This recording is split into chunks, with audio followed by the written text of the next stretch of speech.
खालीच घे, ते अंगावर येतं रेकॉर्डिंग करतो. कारण ते असं ओ नमो भगवते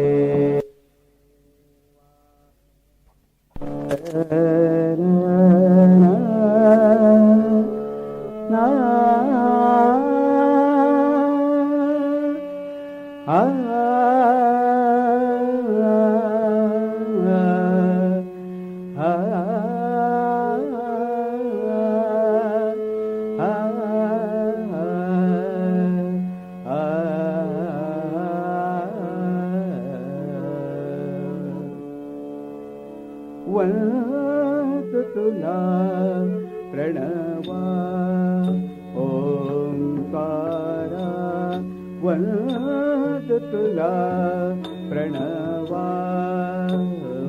ओंकारा वंद तुला प्रणवा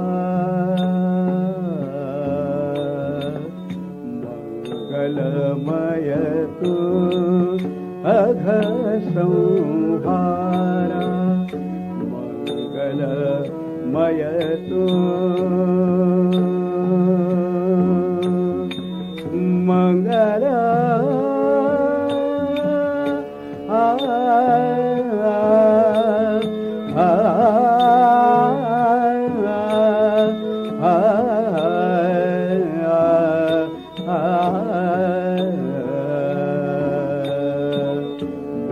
मंगलमय तू अघ संहारा वंद तुला प्रणवा ओंकारा वंद तुला प्रणवा ओंकारा वंद तुला प्रणवा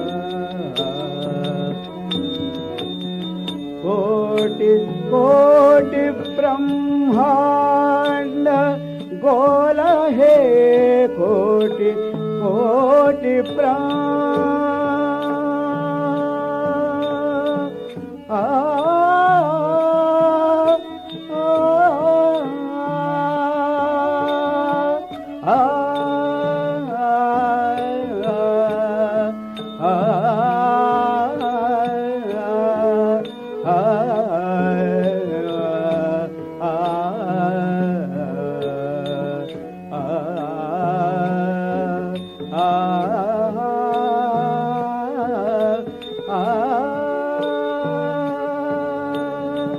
कोटि कोटि ब्रह्मांड गोल हे दुख झेलुनी करसी विहारा दुख झेलुनी करसी विहारा करसी विहारा करसी विहारा करसी विहारा करसी विहारा वंद तुला प्रणवा ओंकारा वंद तुला प्रणवा ओंकारा वंद तुला प्रणवा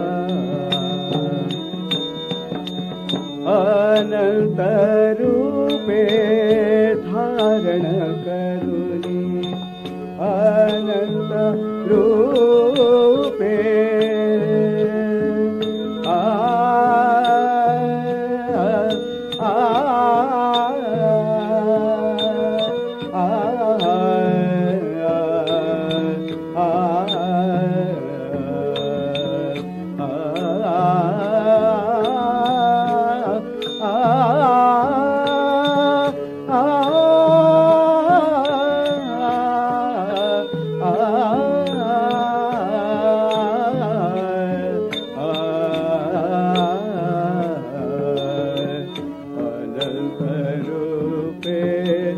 धारण करुनी सुजन मनोरथ सुख सुफल शुभकरा सुजन मनोरथ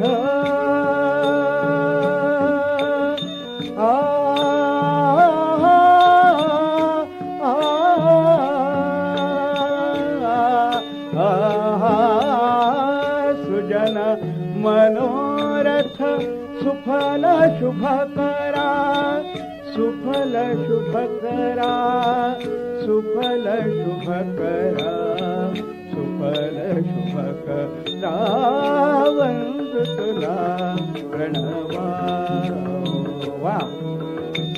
वंदु तुला प्रणवा ओंकारा वंदु तुला प्रणवा हृदय मंदिरे वास करोने हृदय मंदिरे आ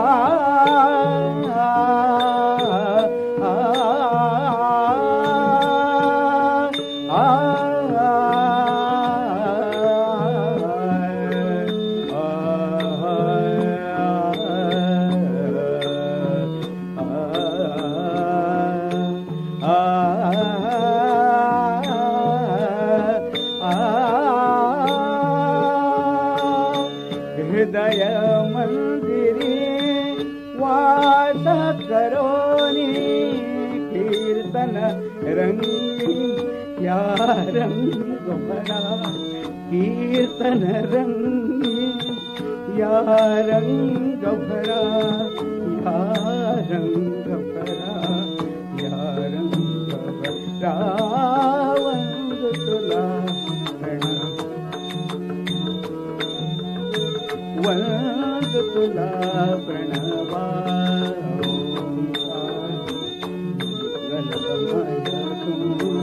अघ संहारा मंगलमय तू आ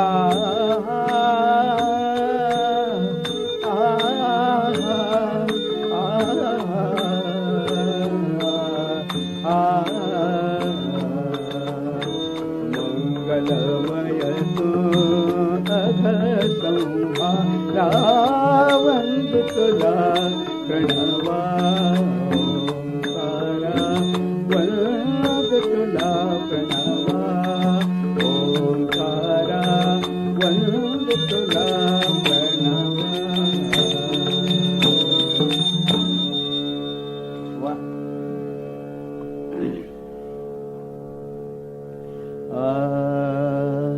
भजन सांगतो. इथलं भजन जवळजवळ 40 वर्षाचं हे भजन इथे सारखं घुमलं ते. अंब अदिती जय जय बटू वामन अवनिकरा अवतरुणी पावना असं भजन आहे. अंब अदिती जय आदित्य आणि वामन अशा मूर्ती येत्या म्हणून अंब अदिती जय जय बटू वामन अवनिकरा अवतरुणी पावना. मध्यम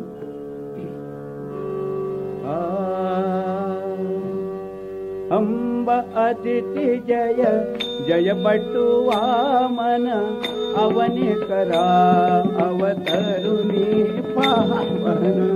अंब अदिति जय जय बटू वामन अवनिकरा अवतरुणी पावन. अंब अदिति जय जय बटू वामन अवनिकरा अवतरुणी पावन. अंब अदिति जय जय बटू वामन अवनिकरा अवतरुणी पावन. अंब अदिति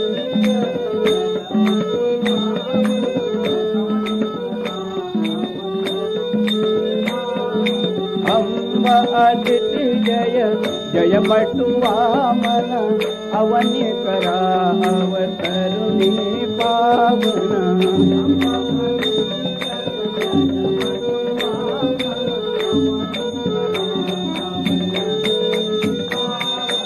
अंब अदिति जय जय बटू वामन अवनिकरा अवतरुणी पावन. पावन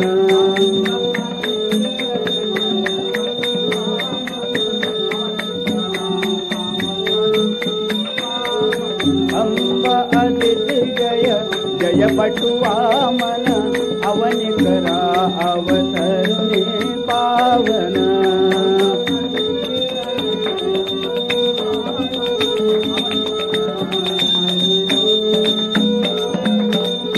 सीताकांत स्मरण जय जय राम पार्वती पते हर हर महादेव सद्गुरु रामदास स्वामी महाराज की जय भगवान गोपाल कृष्ण महाराज की श्री वामन परशुराम महाराज की जय भगवती अदिति माता की मंगलमूर्ति मोरया श्री गुरुदेव दत्त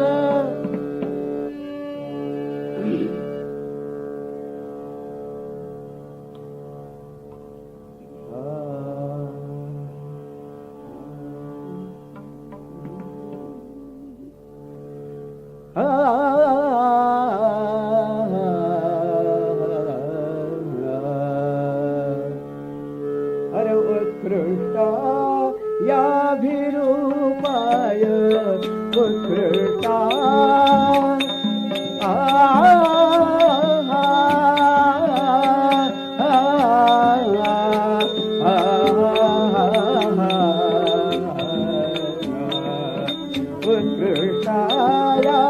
उत्कृष्टायाभिरूपाय उत्कृष्टायाभिरूपाय वराय सदृशाय च वराय सदृशाय च वराय सदृशाय च उत्कृष्टा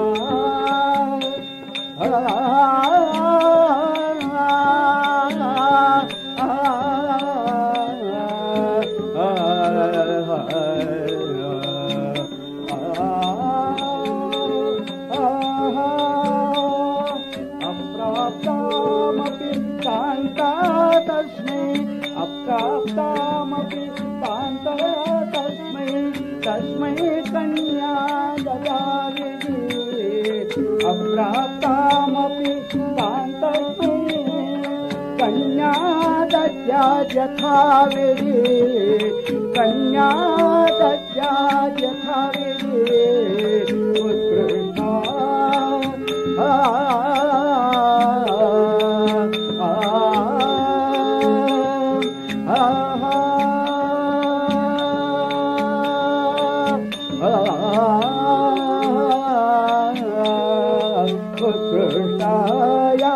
उत्कृष्टायाभिरूपाय काममामनातिष्ठे काममारणतिष्ठे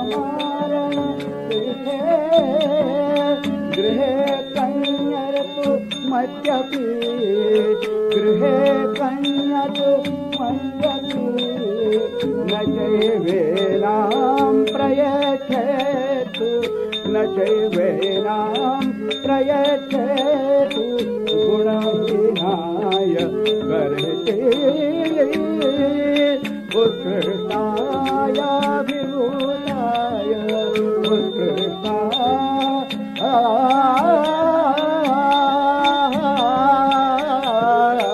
उत्कृष्टा उत्कृष्टा उत्कृष्टा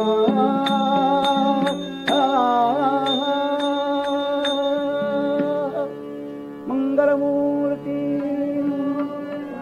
वामन परशुराम महाराज की जय।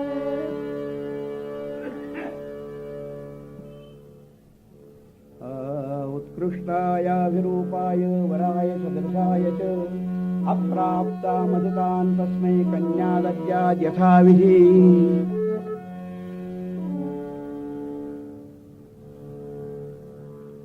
आलेला आहे त्याची ओळख आहे ना.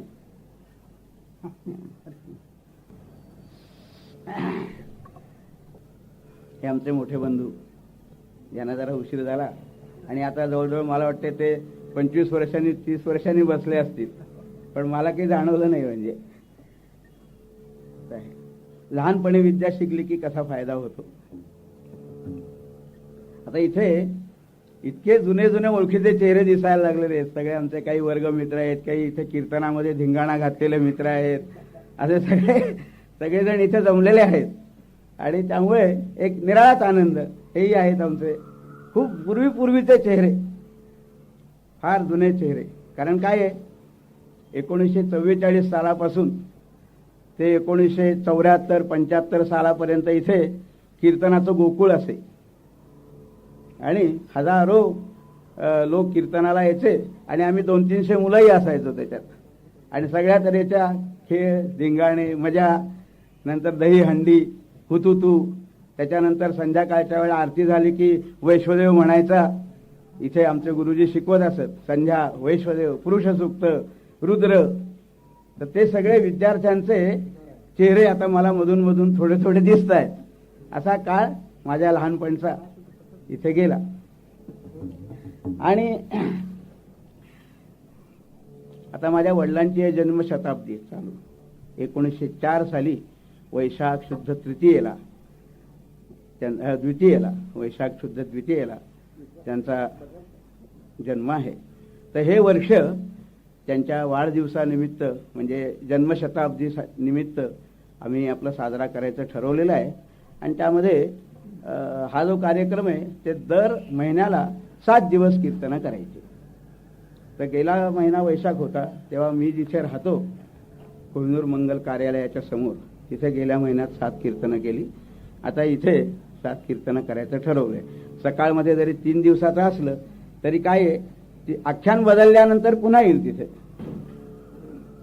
आता हे सावित्रीचं आख्यान आपण सांगणार आहोत. कारण काय आहे, त्याचं कारण एवढंच आहे की माझ्या वडिलांचं कीर्तनाचं वाङ्मय पुष्कळ आहे. आपण पुष्कळ जण ऐकलेलेच आहात त्याच्यातले. इतकं वाङ्मय आहे की वडील कीर्तनाला जर उभे राहिले तर 5000 दिवस रोज नवीन ऐकू शकतील, इतका स्टॉक त्यांच्याकडे. आता तेवढी कीर्तनं तर काय आपण वर्षात करू शकत नाही. म्हणून मग असं एक ठरवलं की अनेक प्रकारचे आख्यानं आहेत त्यांच्या चरित्रात.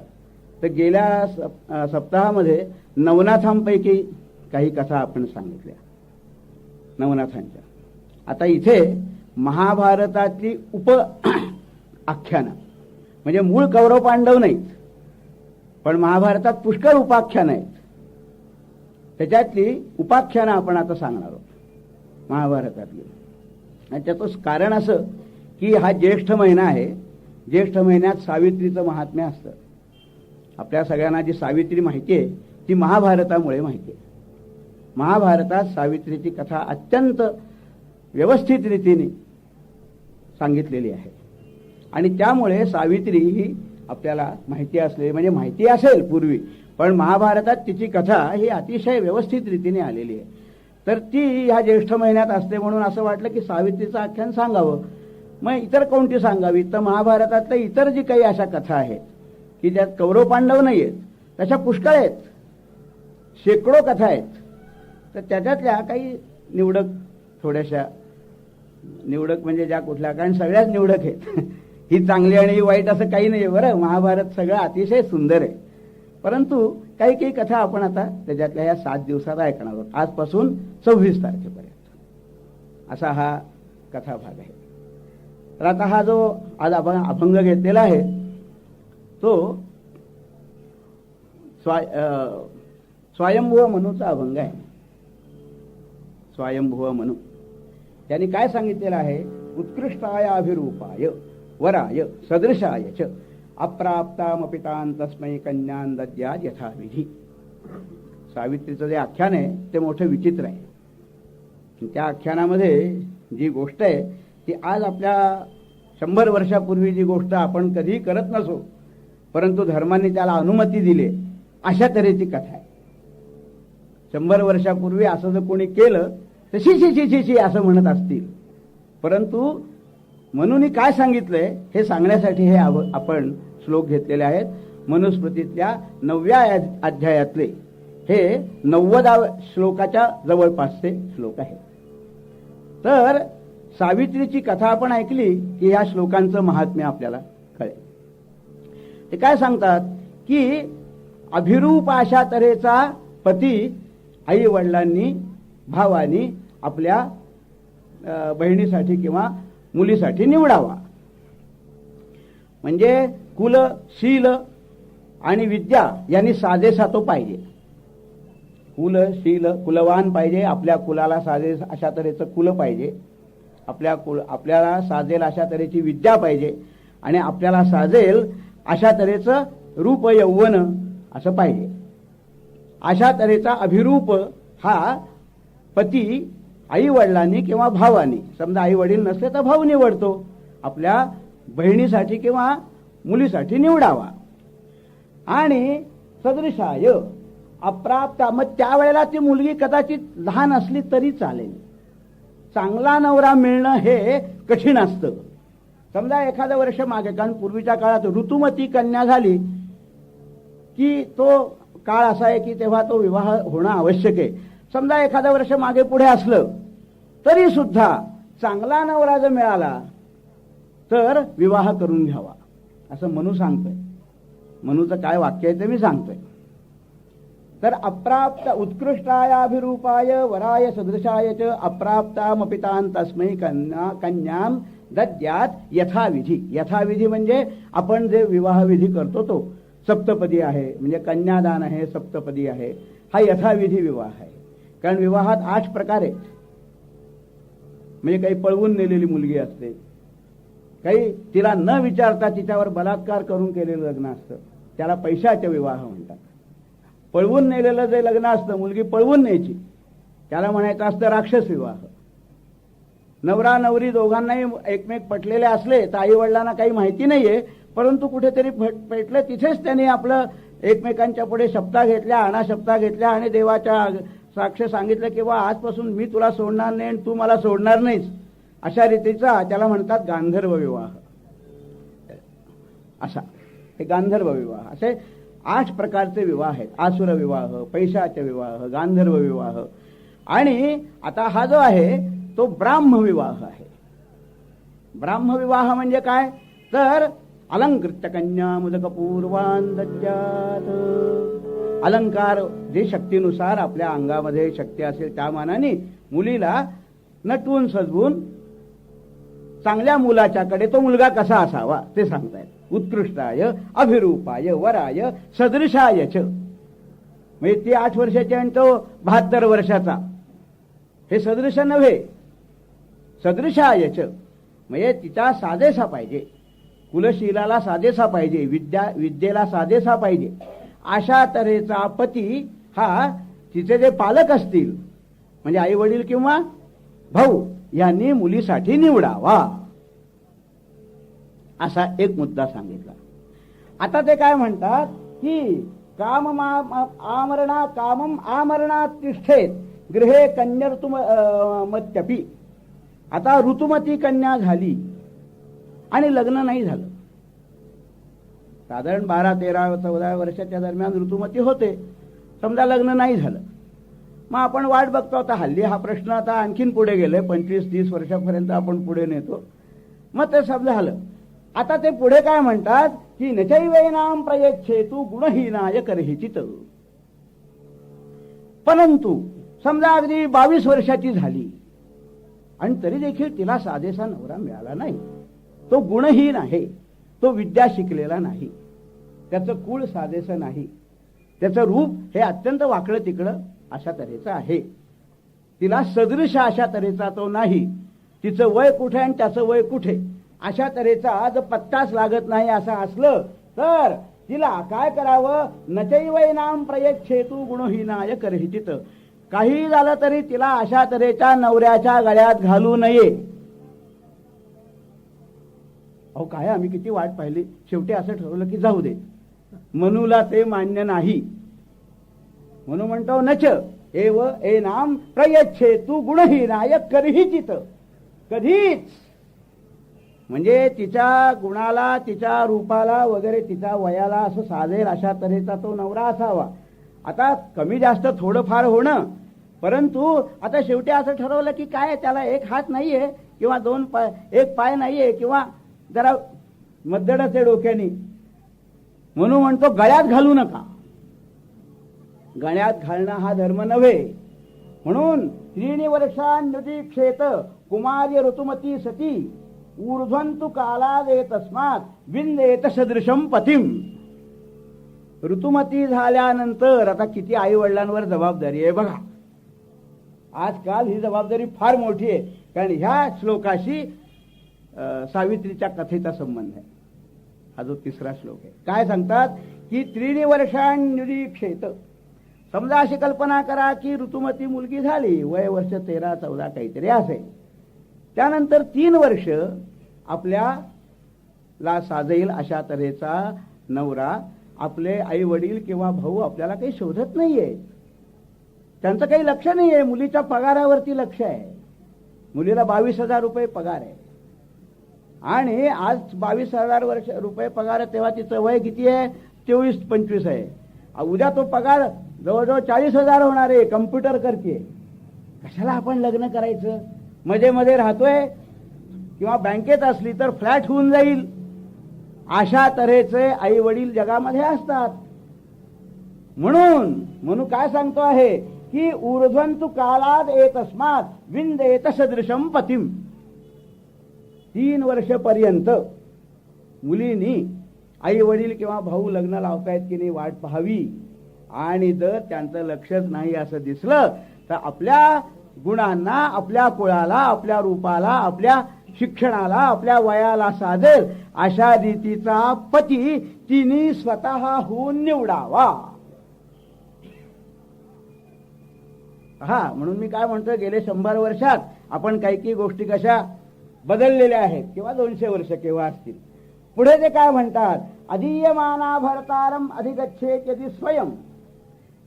म्हणजे आई वडिलांनी किंवा भावानी मुलीचं लग्न योग्य वेळेला केलेलं नाही आणि अशा रीतीने त्या मुलीने वाट पाहिल्यानंतर जर अनुरूप, म्हणजे आपल्या कुलाशीलाला, वयाला वगैरे वगैरे, कुलाला, शीलाला, शिक्षणाला, वयाला साजेल असा नवरा तिने जर केला, नाही ना किंचित अवाप्नोती न त्ययं साधयिष्यति, अशा रीतीने तिने जर तो नवरा केला तर तिला किंचितही पाप लागत नाही आणि तिच्या नवऱ्यालाही पाप लागत नाही.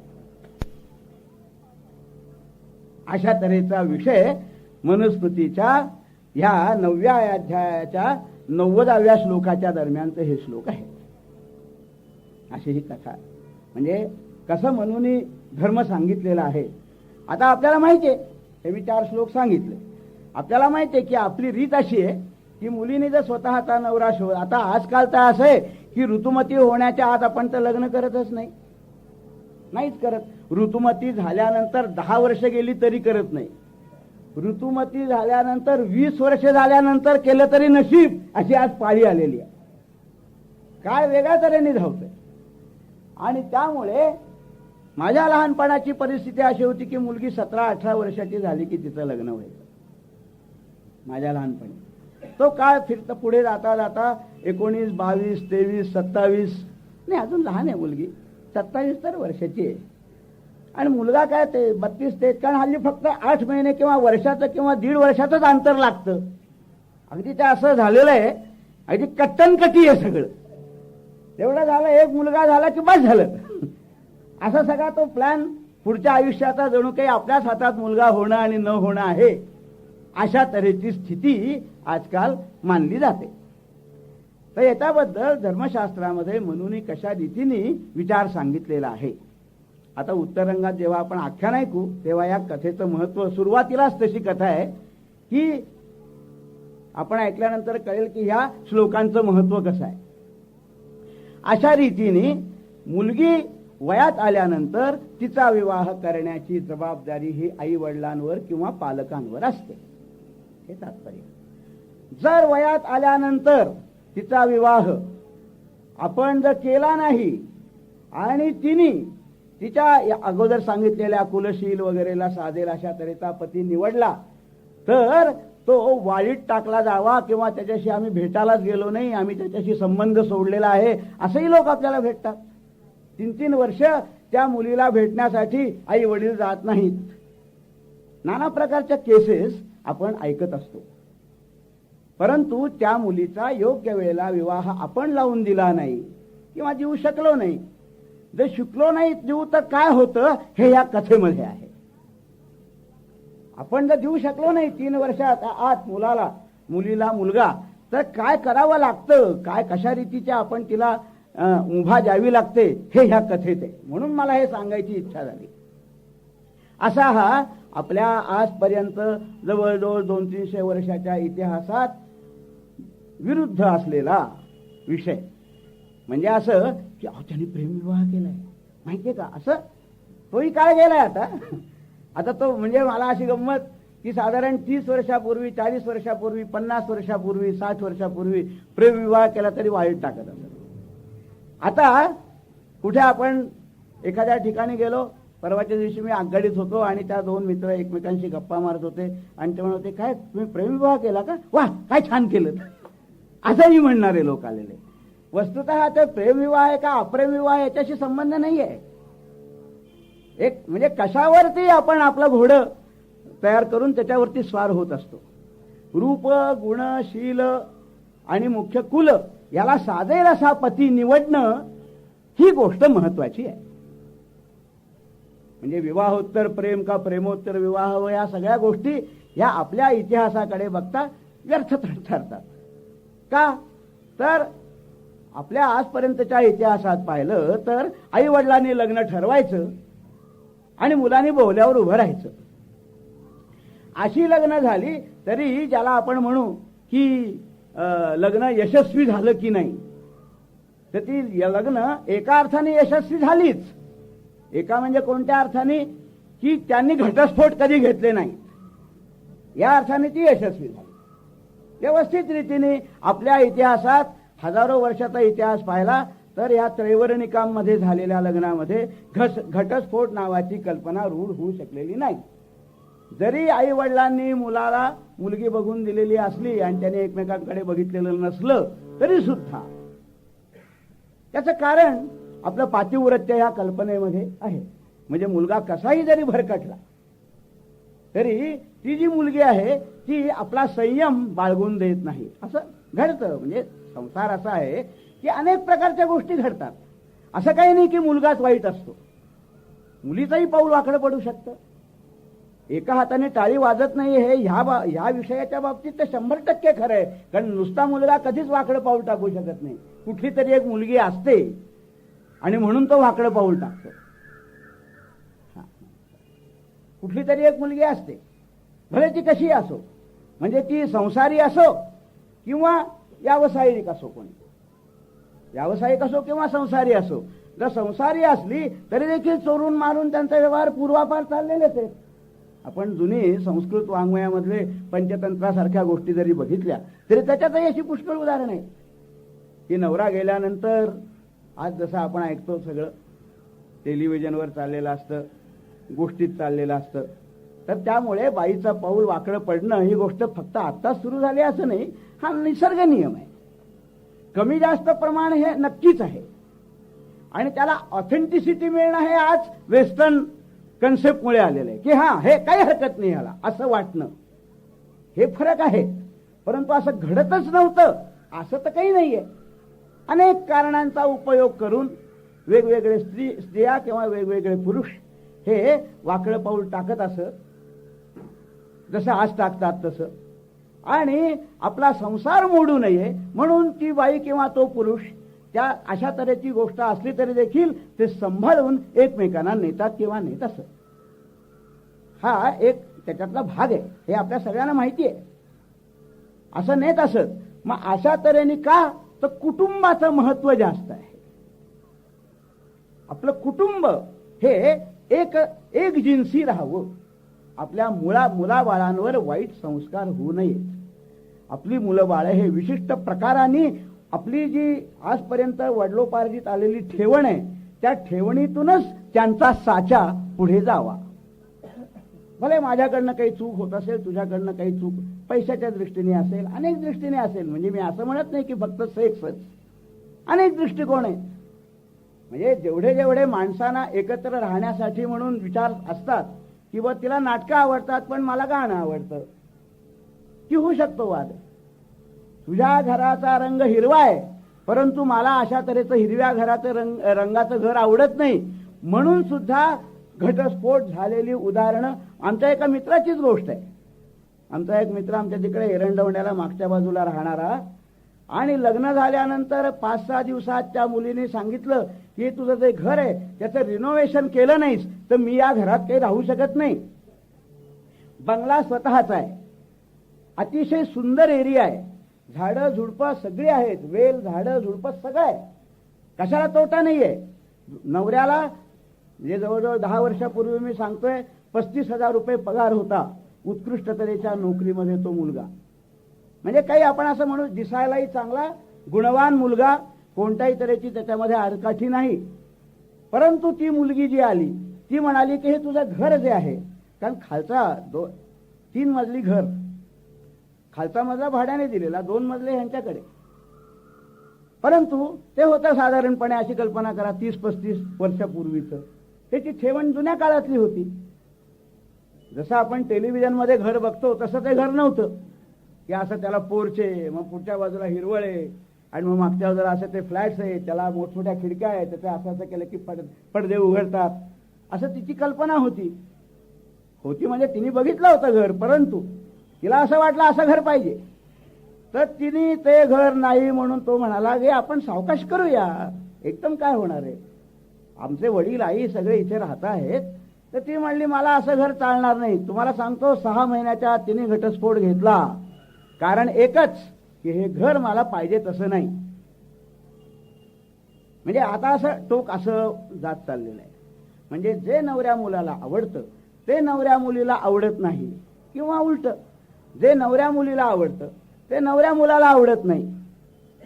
तिला जोक करायला आवडतात, याला बुद्धिबळ खेळायला आवडतात. ही घटस्फोट घेतला. अशा तऱ्हेचं इतकं सुळसुळीत वातावरण झालेलं आहे. त्या वातावरणाचा परिणाम त्यांची जी मुलं आहेत त्या मुलांना सारखी आईवडिलांची भांडणं बघून आपण कुठे पळून जावं अशा तऱ्हेचा विचार त्यांच्या मनामध्ये येणं साहजिक आहे. माझी मुलगी इंग्लंडला होती, तर तिने मला असं लिहित असे, तिने सोडलं इंग्लंड, ती इथे आता राहायला आलेली आहे. लग्न झालं तेव्हा ते इंग्लंडला होते. तर ती म्हणली इथल्या मुलांची अशी स्थिती आहे, पत्र आहेत तिची माझ्याकडे, मोठे विदारक पत्र आहेत, आणि त्यामुळे दिवस राहिल्याबरोबर ती भारतात आली. ती म्हणली बघवतच नाही इथल्या मुलांची दशा काय आहे, इथल्या मुलांची दशा काय आहे, विशेषतः इंग्लंडचं. तिने म्हणजे लंडनमध्ये होती ती, तर तिने असं सांगितलं की मुलाला आई वडील समजा असे असतात, उशिरा लग्न होतात हल्ली, ती बायको असते 30ची, तिचा नवराही साधारण त्याच दरम्यान मागे पुढे असतो, आणि ते दोघे गळ्यात गळे घालून असे असे रस्त्याने हिंडतात. त्यांच्या मागे त्यांचा मुलगा असतो 4 वर्षाचा 5 वर्षाचा. दुकानातून ते आलेले असतात, कुठली तरी खरेदी केलेली असते, त्या खरेदीचे जे बॉक्सेस असतात ते त्या मुलाच्या हातामध्ये दिलेले. तो मुलगा असा असा असा असा येतोय, लहानसा मुलगा एवढा एवढा, आणि ते दोघे गळ्यात गळे घालून पक पक पक करत चाललेले. बरं, असं दृश्य असतं. आणि मुलगा मध्येच जाता, एखादं पडलं काही, आता ते उचलायला की ते पडतं, लहानच मुलगा असतो ना तो, आणि असं करता करता तो मागे राहतो, तो मुलगा मागे राहतो, परंतु त्यांचं लक्षच नसतं. असं तिच्या एका पत्रामध्ये वाचलं. ती म्हणली की इथे अशा तऱ्हेची दृश्य बघितल्यानंतर मला ह्या लंडनमध्ये, म्हणून तिच्या नवऱ्याने सांगितलं की लंडनचा पासपोर्ट असलेला माझा मुलगा मला व्हायला नकोय, म्हणून ते इथे आले लगेच. अशी विचित्र उदाहरणं आहेत. मी इथे गेलो होतो त्याच दरम्यान मुंबईला कुठली एक सोसायटी, काय म्हणतात त्याला, एक अतिशय श्रीमंती वसाहत, अतिशय श्रीमंती, काय त्या सोसायटीचं नाव होतं, सोसायटी म्हणजे तो विवेककडे गेलो ते, हिरानंदानी इस्टेट म्हणून मोठी आहे प्रॉपर्टी. तिथे आमचा मित्र राहत होता, त्याच्याकडे आम्ही गेलो, आणि त्याच्याशी मी सांगत होतो की माझ्या मुलीने मला असं सांगितलं की लहान मुलगा असला की त्याच्या गळ्यामध्ये साखळी अडकवून नवरा बायको पुढे हिंडत असतात आणि मुलगा मागे त्याला असं घेऊन येत असतात, असं सांगितलं. तर तो म्हणला, अरे तुला मला तो नाना म्हणतो, तो माझा मित्र, तो म्हणला तुला इथे दिसेल हिरानंदानीमध्ये ही गोष्ट, मुंबईला कशा, लंडनला कशाला जायला पाहिजे, आमच्या हिरानंदानीमध्ये अशा गोष्टी आहेत. तर हे जे चाललेलं आहे हे दुसरं टोक आहे. म्हणजे पती पत्नींनी एकत्र राहणं हे अनेक दृष्टिकोनातून संसाराला उपयोगी आहे. नुसतं सेक्स हा एकच मुद्दा नाहीये. आवडीनिवडी आहेत नाना प्रकारची, त्याचप्रमाणे म्हणजे आवडीनिवडीत हजार गोष्टी येतात. खाण्यापिण्याच्या आहेत, नंतर शोक करण्याच्या आवडी आहेत, अशा कपडे लत्त्याच्या आवडी आहेत. त्या बारक्याशा आवडीवरनं निवडीवरनं जर भांडणं व्हायला लागली तर 7-7 वेळा नवरे आणि बायका बदलण्यामध्ये त्या मुलांचं आयुष्य कसं होतं याची उदाहरणं संबंध वेस्टवर्ड म्हणजे मिड ईस्टच्या पलीकडचा भाग हा अशा तऱ्हेचा आहे. आणि भारतामध्ये त्याच्यापेक्षा नेमका उलटा भाग अजून तरी होता, अजून तरी आहे, होता काही म्हणा, म्हणजे आता फरक पडत चाललेला आहे. मग अशा तऱ्हेचे हे जे 2 भाग आहेत त्या भागाचा कशा रीतीने समेट करावा बरे असा प्रश्न कठीण आहे. कसा समेट करावा असा हा मुद्दा इतका जटिल होऊन बसलेला आहे. तर त्याच्यामध्ये आपल्या मनामध्ये असलेल्या ज्या धर्माबद्दलच्या विविध तऱ्हेच्या कल्पना आहेत की धर्मानेच आपल्याला असं सांगितलेलं आहे की 8व्या वर्षीच लग्न करायचं, मग तो जरी 70 वर्षाचा असला तरी देखील त्याच्या गळ्यात ती मुलगी घालायची. तर तसं नाहीये, म्हणूनही असं सांगितलेलं नाहीये. उदाहरणही तशी दिसत नाहीत जुन्या इतिहासात. अशा तऱ्हेचा हा विचार आपल्याला माहिती पाहिजे म्हणून हा विषय मी सांगतो. असा विषय आहे की त्याने असं सांगितलं की उत्कृष्ट अभिरूप म्हणजे असं वर्णन करतात. त्याचं वर्णन करत असताना मिताक्षरी नावाची टीका आहे. त्याच्यामध्ये कुल, शील आणि शिक्षण अभिरूपाचा अर्थ त्याने दिलाय मिताक्षरी. ह्याने तो उत्कृष्ट असावा. आमच्या गृह्यसूत्रात देखील आहे बुद्धीमध्ये कन्या आपले बुद्धिरूपशील लक्षण संपन्नाम अरोगा. बुद्धिरूपशील लक्षण संपन्न अरोग, दोघांच्या मध्ये रोगी नसावा, क्लीब नसावा म्हणजे नपुंसक.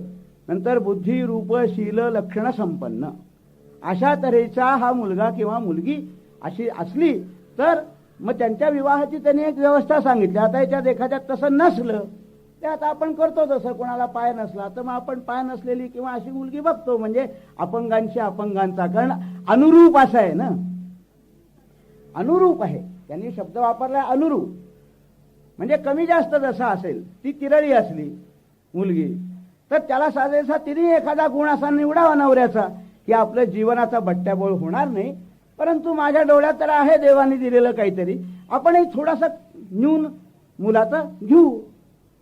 अशा रीतीने अनुरूप अशा रीतीचा जोडा असावा आणि तो जोडा निवडून देण्याची जबाबदारी ही ऋतुमती झाल्यानंतर 3 वर्षापर्यंत पालकांवरती आहे.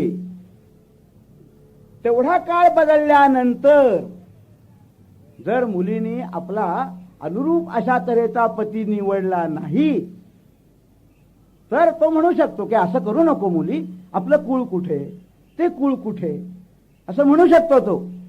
कारण तसं म्हणून हे सांगितलं नाही मिळेल त्या नवऱ्याच्या गळ्यात माळ घाला असं नाही सांगितलेलं.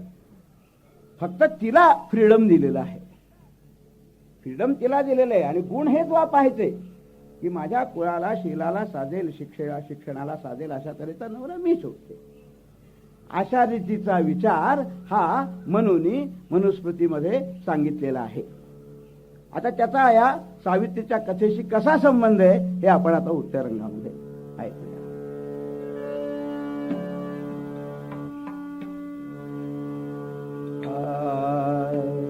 उत्कृष्टाय विरूपाय उत्कृष्टाय विरूपाय वराय सदृशाय च उत्कृष्टाय विरूपाय वराय सदृशाय च उत्कृष्टाय विरूपाय वराय सदृशाय च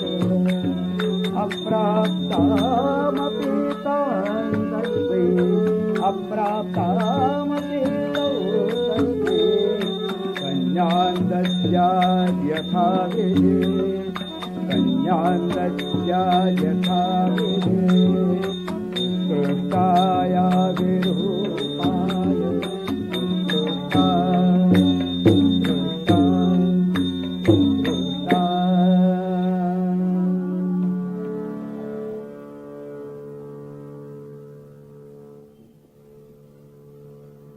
म्हणताय ना ते.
सुतार बरं का, कारण गुणी आहेत आणि ते जुनेच नाही आहे. मोहनबाई सरवलीकरांचे चरण. हा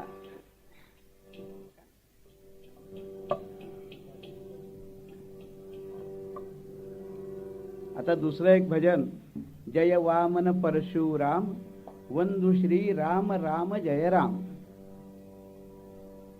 काल मी आता सांगतो तशी म्हणायची. जय ही जुनी जुनी इथली भजनं आहेत. जय वामन परशुराम वंदु श्री राम राम जय राम. जय वामन परशुराम वंदु श्री राम राम जय राम. जय वामन परशुराम वंदु श्री राम राम जय राम. जय वामन परशुराम वंदु श्री राम राम जय राम. जय वामन परशुराम वंदु श्री राम राम जय राम. जय वामन परशुराम वंदु श्री राम राम जय राम. जय वामन परशुराम वंदु श्री राम राम जय राम. जय वामन परशुराम वंदु श्री राम राम जय राम. जय वामन परशुराम वंदु श्री राम राम जय राम. जय वामन परशुराम वंदु श्री राम राम जय राम. जय वामन परशुराम वंदु श्री राम राम जय राम. जय वामन परशुराम वंदु श्री राम राम जय राम. जय वामन परशुराम वंदु श्री राम राम जय राम. जय वामन परशुराम वंदु श्री राम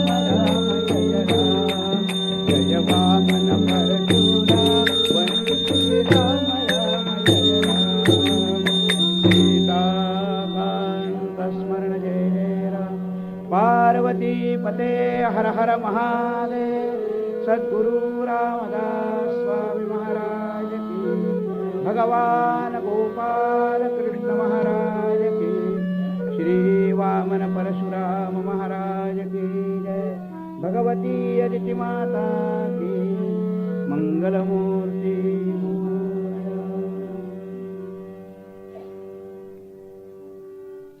आपली आता ही कीर्तनं 7 दिवस आहेत, आजपासून 26 तारखेपर्यंत.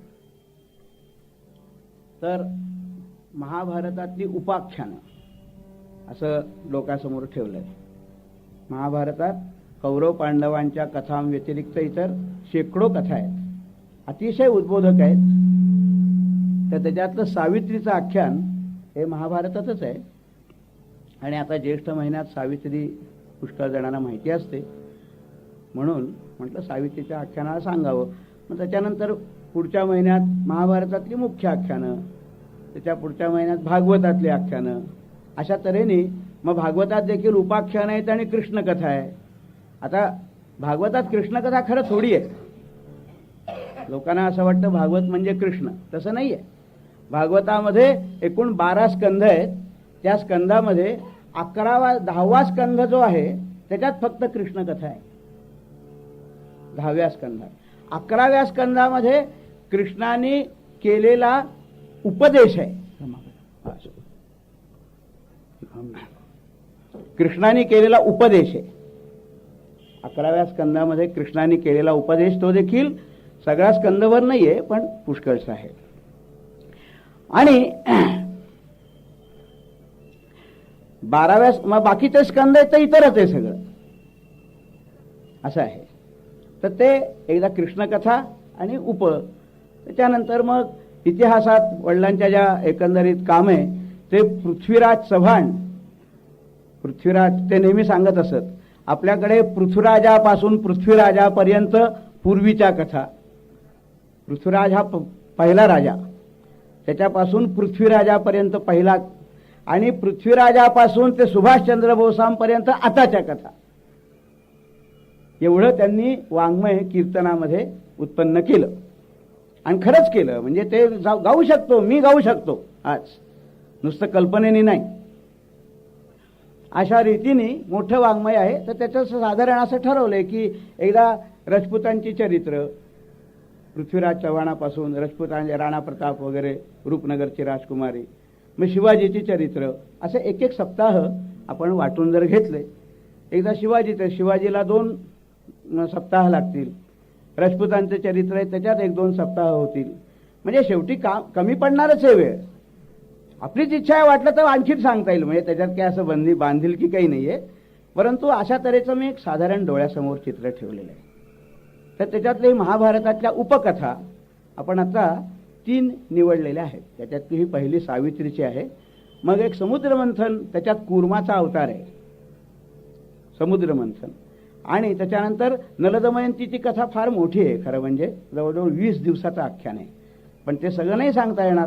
तर त्याच्यात दमयंती स्वयंवरापर्यंतचा भाग आपण घ्यावा असा विचार केला आहे. असं आपण हे 7-8 दिवस सांगणार आहोत. मग पुढच्या ह्याच्यात महाभारतातलं म्हणजे मग कीचकवध वगैरे, खुद्द अभिमन्यू आहे, कीचक आहे, महाभारतात पुष्कळच आहे. द्रौपदी आहे. तर त्याच्यातल्या कुठल्या तरी निवडू. म्हणजे त्या आता कुठे करायचं, कुठे ठरवायचं अजून मी ठरवलं नाही. पुढचा महिना कुठे करायचा, अशा तऱ्हेचा हा विषय आहे. तर आता सावित्रीची कथा कशी सुरुवात होते. वडिलांच्या चाली फार विचित्र प्रकारच्या आहेत. अनेक प्रकारच्या चाली कीर्तनासाठी त्यांनी गोळा केल्या. स्वतःच्या आहेत, त्यावेळच्या प्रसिद्ध लोकांच्या आहेत. अशी ती गुंफण आहे. आता हे मालकंस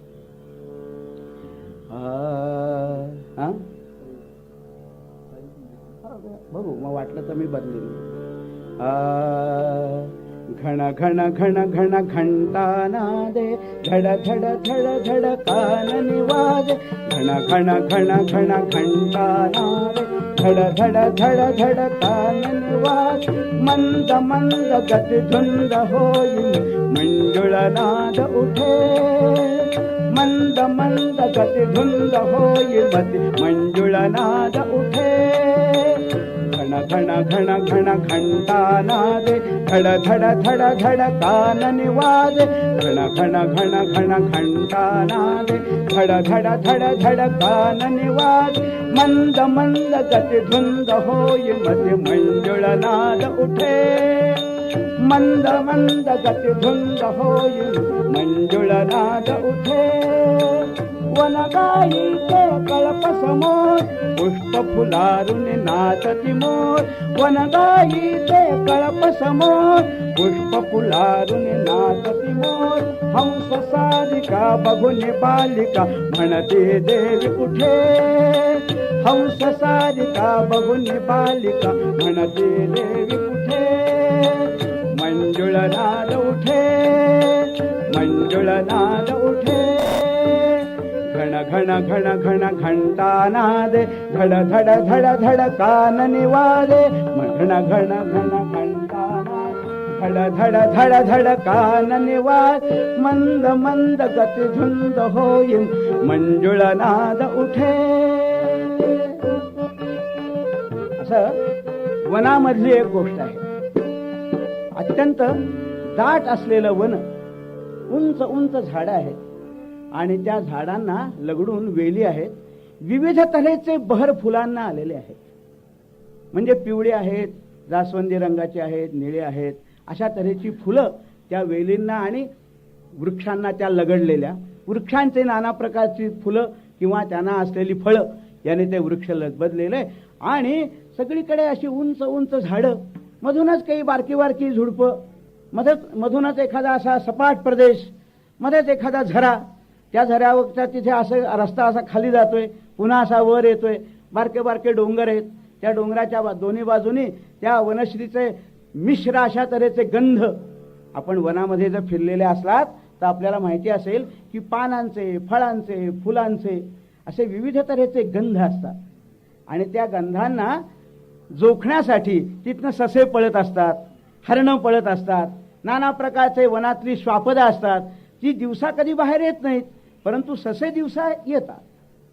ससे असतात, साळी असतात, त्या अशा छळ छळ छळ छळ छळ छळ करत हिंडत असतात. सलिंदर म्हणतो त्या.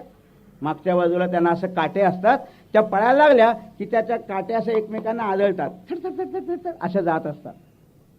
नंतर पक्षी असतात, भुर्रकन एखादा पक्षी असा एखाद्या ढाळीवर बसतोय आणि बसल्यानंतर अशी ती ढाळी होते आणि त्याला काय वाटतंय कोणास एकदम त्याला पलीकडच्या बाजूला पाणी प्यावंसं वाटलं की तिथून टुईकन जातोय आणि पाण्यामध्ये तोच अशी घालून तिकडे जातोय. अशा तऱ्हेचं ते वातावरण आहे आणि त्या वातावरणामध्ये जो अतिशय मंजूळ अशा तऱ्हेचा वारा सुटलेला आहे, त्याचा सगळीकडे सुगंध पसरलेला आहे.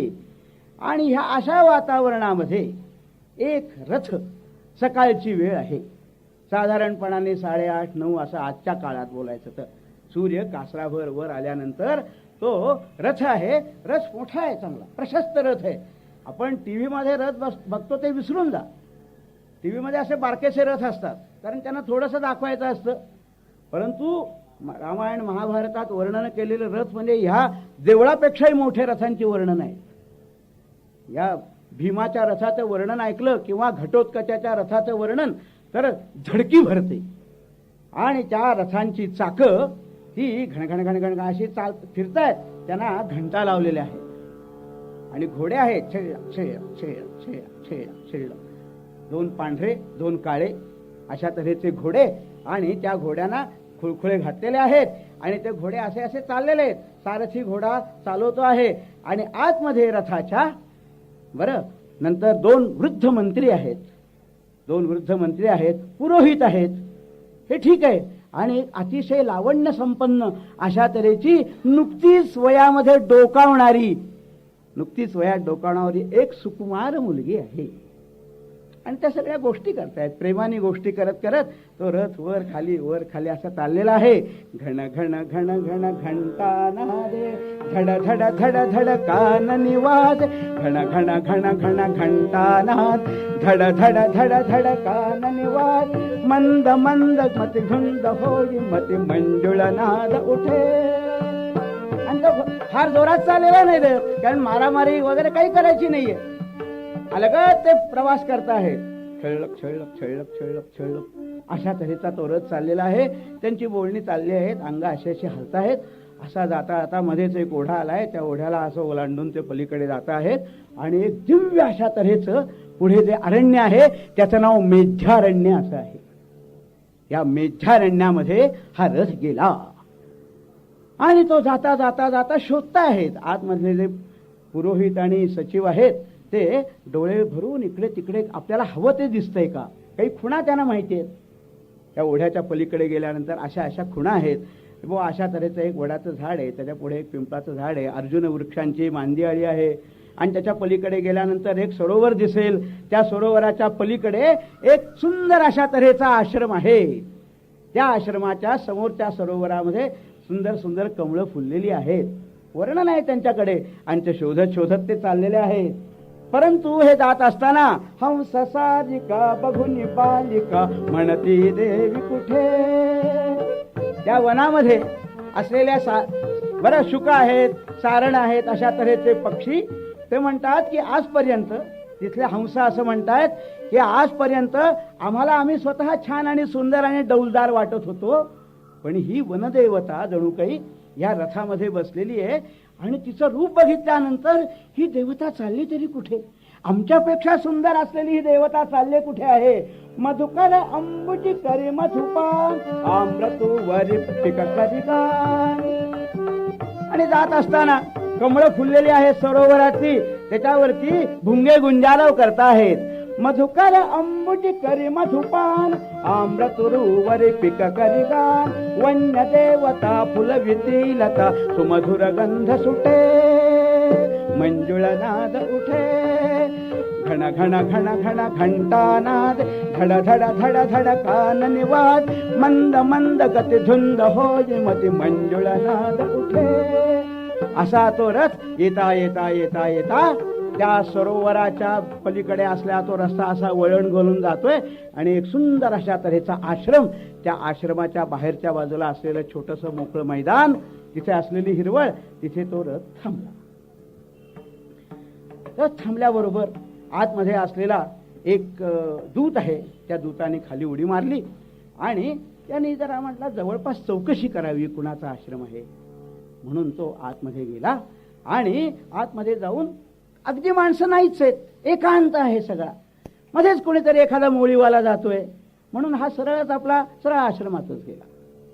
आश्रमात गेल्यानंतर दरवाजे उघडेच असतात आश्रमाचे, कुलूप लावले किंवा कडी लावले किंवा टिंग टिंग बेल वाजले असं काही नाहीये. आश्रमाचा दरवाजा उघडाच आहे.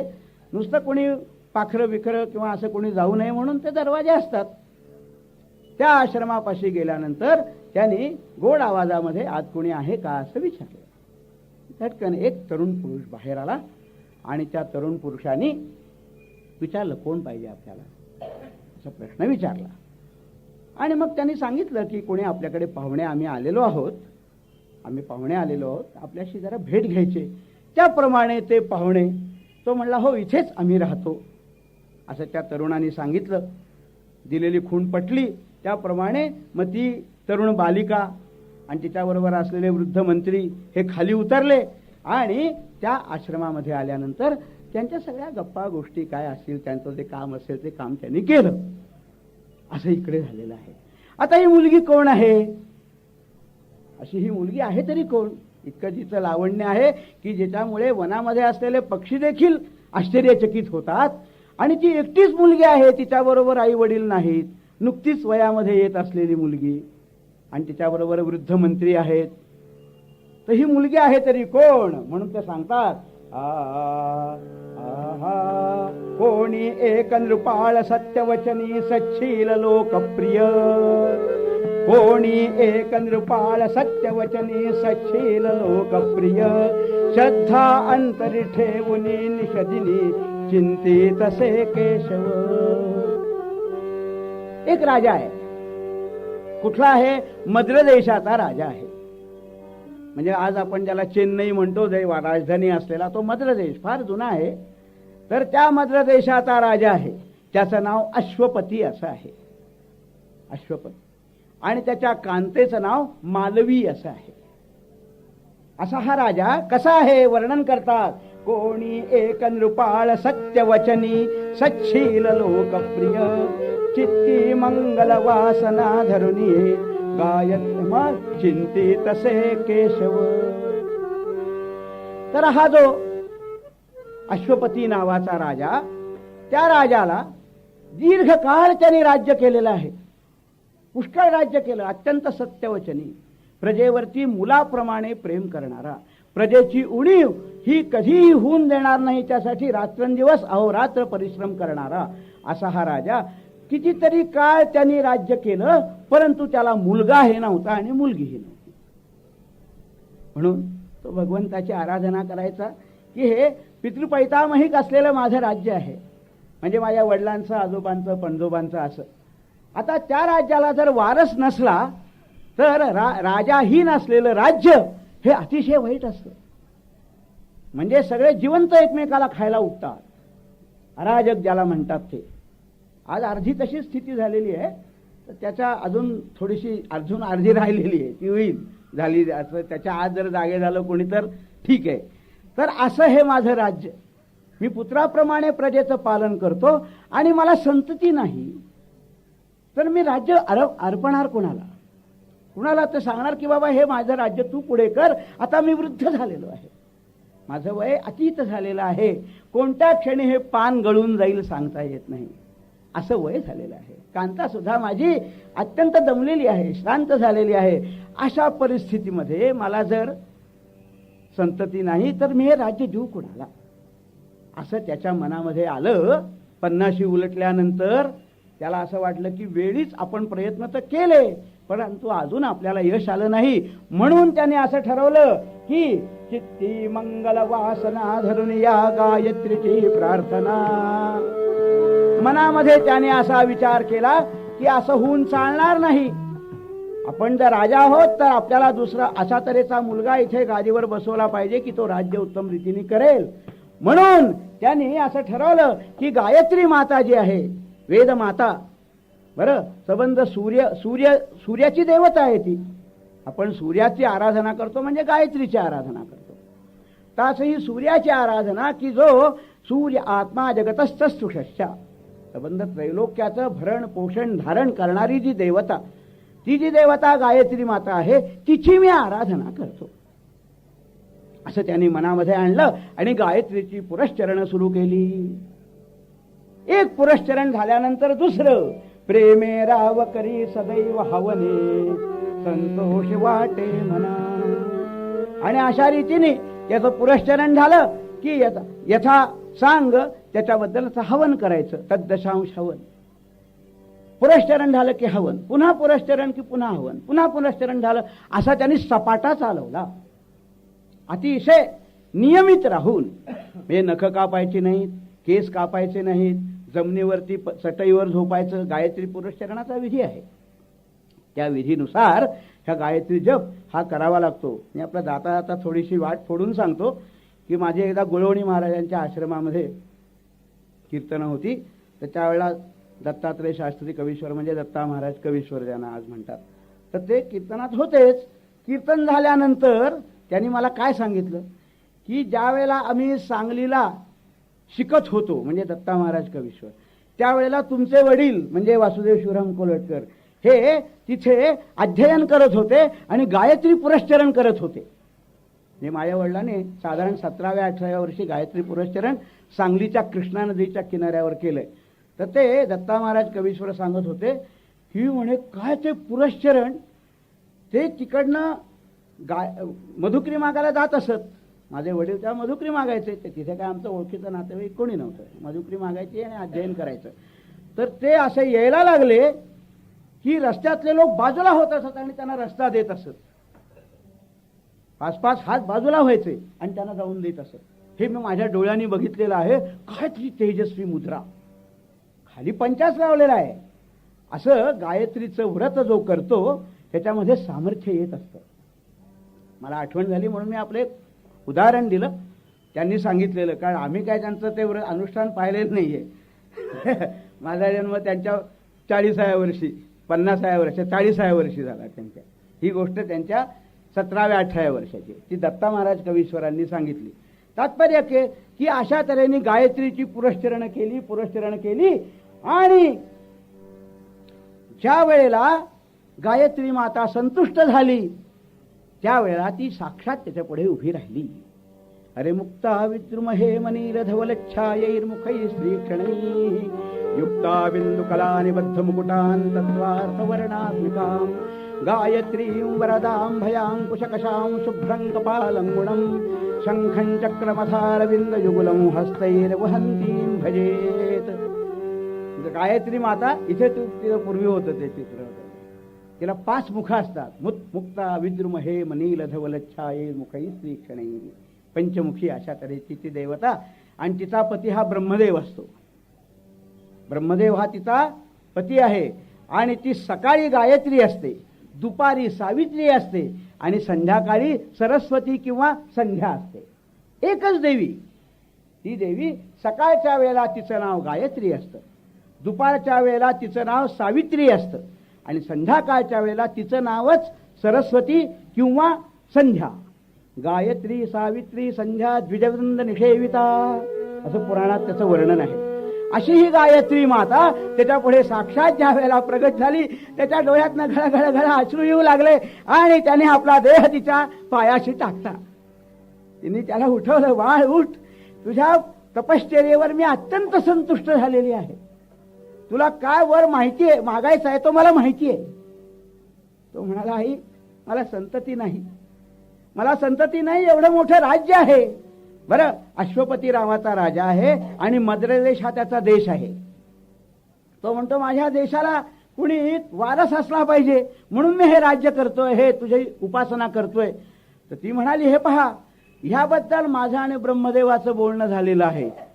भारतामध्ये मजेदार सांगितलंय, आता तुला एक मुलगी होईल, इथं उपर एकही शब्द बोलू नकोस असं सांगितलं. तुला एक मुलगी होईल, इथं उपर काहीही बोलू नकोस. हे मी जेव्हा महाभारत वाचलं तेव्हा मला मोठं आश्चर्य वाटलं की असं कसं लिहिलंय. पण ते फार महत्वाचं आहे. कारण प्रश्नोत्तरात जर त्यांनी म्हटलं असतं की मग मला मुलगी कशी चालेल, मुलगा होणं अत्यंत आवश्यक आहे, हे राज्य करायचंय, असं तो जर म्हणला असता आणि ती म्हणली असती बाबा रे तुझ्या नशिबात मुलगा नाहीये, तर तिला ते ओपनिंग ठेवायचं होतं. याच्या पुढे बोलू नको, तुझ्या नशिबात मुलगा नाहीये हे वाक्य तिला म्हणायची इच्छा नव्हती. बरं, म्हणून तिने सांगितलं इथं उपर काही बोलू नकोस, आणि गायत्री गुप्त झाली. असं तिथे मजेदार रीतीने वर्णन केलेलं आहे. गायत्री गुप्त झाली, याला आनंद झाला मोठा. माझी मुलगी, काही जरी झालं तरी माझी मुलगीच आहे. कारण आपल्याला माहिती आहे पुत्रवत पालिता मया. आपण ज्या वेळेला विवाह विधी करत असतो, त्या विवाहामध्ये ज्या वेळेला कन्यादान करतो त्यावेळेला त्या मुलीचं वर्णन करून पिता सांगतो की आजपर्यंत मुलासारखी वाढवलेली ही मुलगी तुम्हाला मी आज देत आहे, असं वेदात वर्णन आहे. बरं, पुत्रवत पालिता मया म्हणजे आज काहीतरी जो नाना प्रकारचे प्रचार करायची वेळ आलेली आहे की मुलीला कमी शिकवा, अमकं करा तमकं करा, अशी वेदाज्ञा नाहीये. पुत्रवत पालिता मया, जशा मुलाचं पालन तसंच मुलीचं पालन करावं अशी वेदाज्ञा आहे. आणि तशाच प्रमाणे कन्येचं ज्यावेळेला कन्यादान करतो तेव्हा मंत्र आहे. तर त्यामुळे मुलगी झाली ठीक आहे, त्याला मोठा आनंद झाला. आणि ती मुलगी जशी मोठी झाली तसतसं तिने व्यवस्थित रीतीने तिला शिक्षण दिलेलं आहे, नाना प्रकारच्या विद्या तिला यायला लागलेल्या आहेत आणि सच्छील अशा तऱ्हेची मुलगी. परंतु रूप आणि गुण हे अलौकिक आहेत.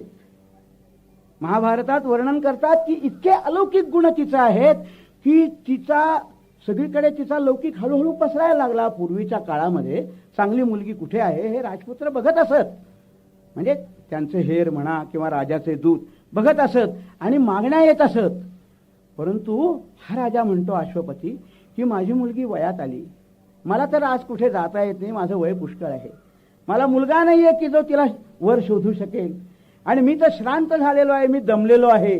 अशा अवस्थेमध्ये हिला जर मागण्या यायला पाहिजेत, कारण हिचं रूप आहे, तिचे गुण आहेत, हिच्याकडे विद्या आहेत आणि तिचा अत्यंत अलौकिक अशा रीतीचा तिचा स्वभाव सुंदर आहे, तरी देखील तिला वर कुणी मागणी घालायला येत नाही. तर महाभारतात वर्णन करतात ती इतकी अलौकिक अशा तऱ्हेची होती की कुठल्याही वराला तिच्या पुढे उभं राहायला लाज वाटावी असं तिचं एकंदरीत रूपगुण होते. त्यामुळे राजा मोठ्या चिंतेत पडला की काय करायचं. अशा ह्या मुलीला आपण आता पती शोधायचा कसा. मी तर दमून गेलेलो आहे, राजा दमलेला होता, कारण मुळातच ते उशिरा झालेली आहे ना. आणि त्यामुळे तो विचार करतो आहे, म्हणून तो सांगतो हे, अरे पतिशोधास्तव कन्या, पतिशोधास्तव कन्या, पाठविली वृद्ध मंत्र देवोनी.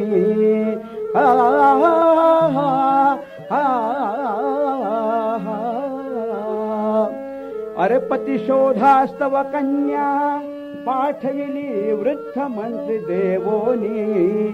मुनिचरणा सन्निधवद, मुनिचरणा सन्निधवद, कन्ये जो आणिलास निवडोनी. राम राम हरे हरे, राम राम राम राम हरे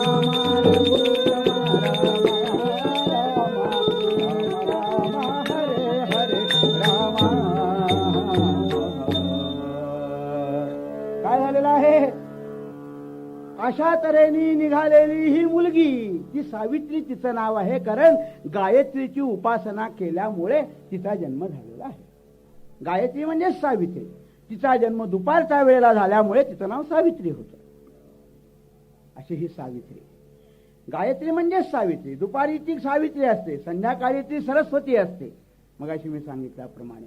अशा तऱ्हेची ही सावित्री आपला पती निवडण्यासाठी म्हणून वडिलांनी नाईलाजाने तिला स्वतःला पाठवलेलं होतं.